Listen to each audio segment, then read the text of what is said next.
There is one last thing to which the people can resort if the government does not respect the restraints that the Constitution places on the government. Abraham Lincoln talked about our right to alter our government, or a revolutionary right to overthrow it.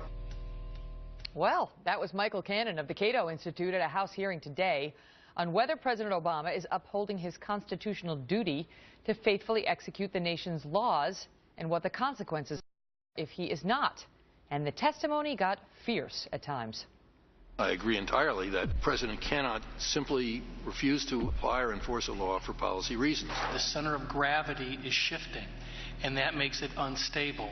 And within that system, you have the rise of an Uber presidency.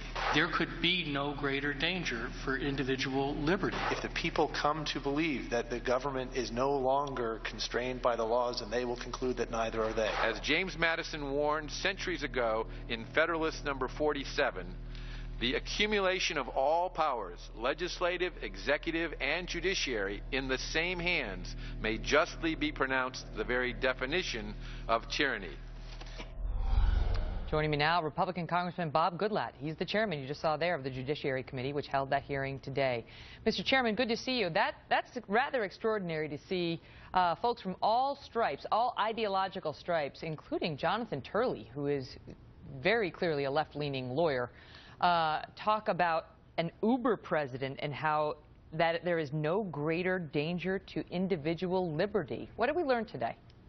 Well, I think it's very clear that the public's attention to this problem is growing, and it's responsible for individuals like Professor Turley, who actually supports Obamacare, supports some of these other policies, big time, but says the president does not have the authority to rewrite that law. And even when the Congress says, well, you know, we should extend the employer mandate, he ignores that and threatens to veto it, instead simply does it himself. It's a serious problem. People are waking up to it, and that's a good thing. Okay, but the question is it an abdication of duty, these extensions he's granting under Obamacare and so on, you know, just issuing, or is this within his discretion? Because there's case law that these administrative type things, you know, postponement of tax collection, which he could say this is, that's all okay to do administratively and with just a stroke of a pen. Well, it's a matter of degree. There's no question that there is a certain amount of discretion. The Constitution requires that the president take care to faithfully execute the laws. That doesn't mean completely execute, but faithfully execute means to follow the congressional intent. And when the congressional intent is not reflected in how he expected the law to work out, he doesn't have the authority to simply change it and say, I'm changing it. He needs to come back to the Congress for authority. And why he doesn't do that? Because there is a very great divide in the Congress about an issue like Obamacare, and he needs to negotiate.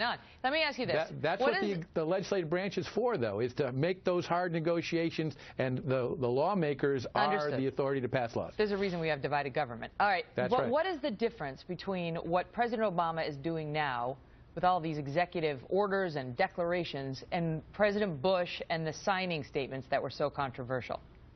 Well, again, there are certainly circumstances when previous presidents have exceeded their authority under the law, and it's the responsibility of the Congress, and not a partisan way, but a bipartisan way, to put a check on that. And hearings like the one we held today are a big part of that. But is that about sunlight and no more, or is there something you can actually do about it? It's about sunlight. It's about cutting off funds. It's about lawsuits. It's about changing the law so that members of Congress and the Congress itself can have standing to challenge abuse of authority in the courts. There are a number of steps that the Congress can and should take, but it only works well if the Congress in both parties recognize that this is a challenge to one of our great principles of our democracy, separation of powers, and they've got to join together in a bipartisan way to be effective.